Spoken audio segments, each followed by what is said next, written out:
Welcome back. Joining me now is the MP for Bassett Law and the chair of the Red Wall Caucus, Jo White. Lovely to see you this morning. Thank you so much for your time. Let's get stuck into this immigration white paper and what we know of it, Jo. I mean, are you happy it goes far enough? I know particularly your constituents in Bassett Law are worried about high levels of legal and illegal immigration. We've got restrictions on student visas. We've got a demand for a higher standard of English to A-level standard for people coming in. Companies who fail to recruit enough English staff are going to lose some of their sponsor rights for foreign workers. Changes to Article 8 proposed, and foreigners who commit crimes are out. It's a big step forward from what we had. Previously, it's been a bit of a free-for-all, particularly with coming out of the European Union. Rather than taking control of our immigrant numbers, we've increased them. If you look at 2020, 2023, we had net migration figure of 906,000.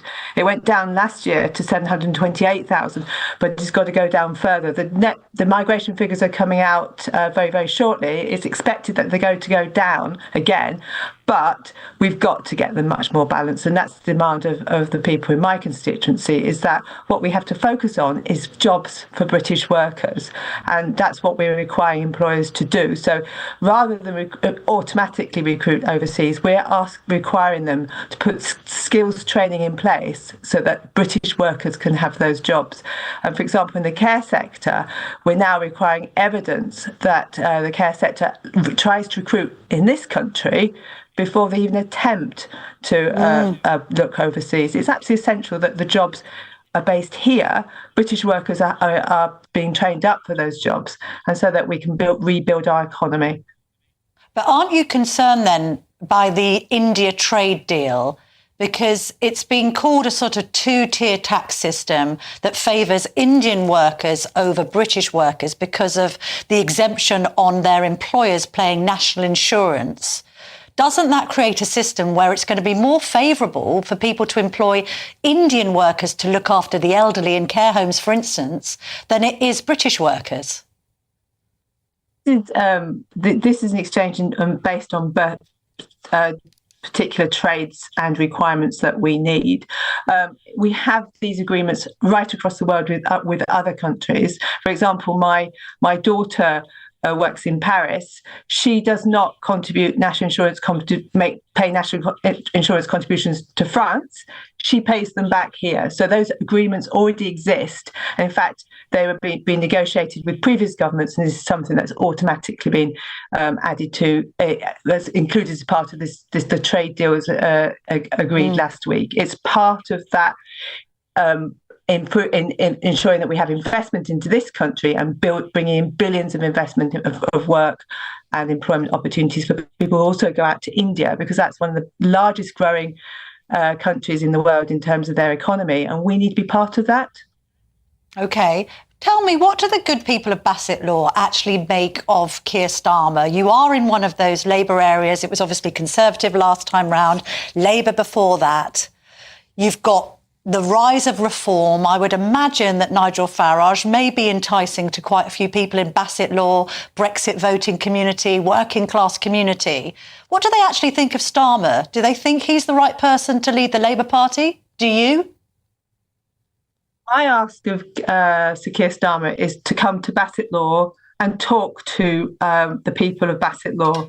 I want the connection between Westminster and constituencies of the North to be rebuilt. It's completely broken. So policy making and the way we talk about our delivery is going, people don't listen anymore. I think the moment that when we got into government in July, people voted for us with a sense of hope.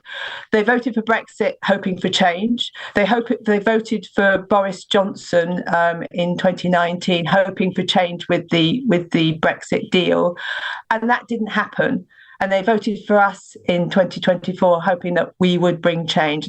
And the moment that the winter fuel payment announcement was made, in my view, that hope was broken, and now they're not listening to the work we're doing. They don't believe us anymore.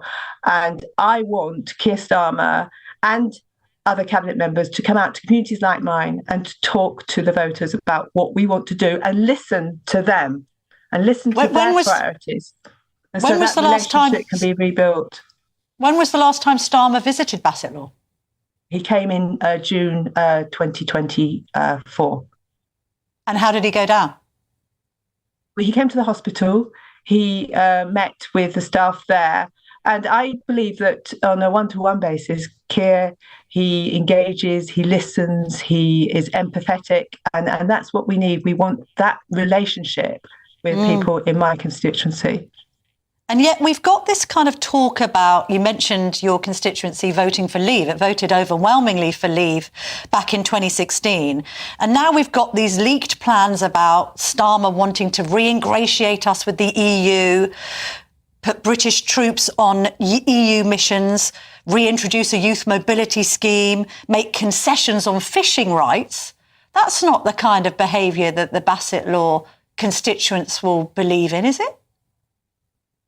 We need is there are businesses in my constituency who've lost trade as a consequence of the bureaucracy and the red tape they have had to endure since coming out of the EU. We need those connections to be smoothed over, and I want my businesses to be able to trade effectively, not just in Europe but across the world. And that's what the negotiations are about. There's not going to be any young people's exchanges, because I think that opens the risk to free movement of labour, and I don't want to see that happen. But what I want to see is businesses flourishing in this country because they're able to trade effectively right across the world, including in European countries.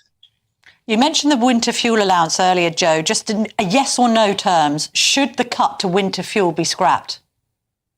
What I want to see is a raising of the threshold. So it's not a yes or no. I want to see the raising of the threshold, so the people in the higher range of upper range of paying tax payments, they should not, they're obviously wealthy people, and therefore they do not particularly benefit from the winter fuel payment. So it's people who need that money in order to be able to live in the winter times. And finally, does Starmer have a woman problem? That's what Louise Haigh has suggested, former Transport Secretary. And indeed, we had similar rhetoric from Rosie Duffield, who talks about a lads culture inside Number 10. Briefly, Joe, what's your view? I haven't come across a lads culture. The moment I see it, I would shout out about it, because women have to be able to work effectively within the Houses of Parliament. And if there's any blockages in terms of misogyny or sexism, then it has to be called out and stopped immediately.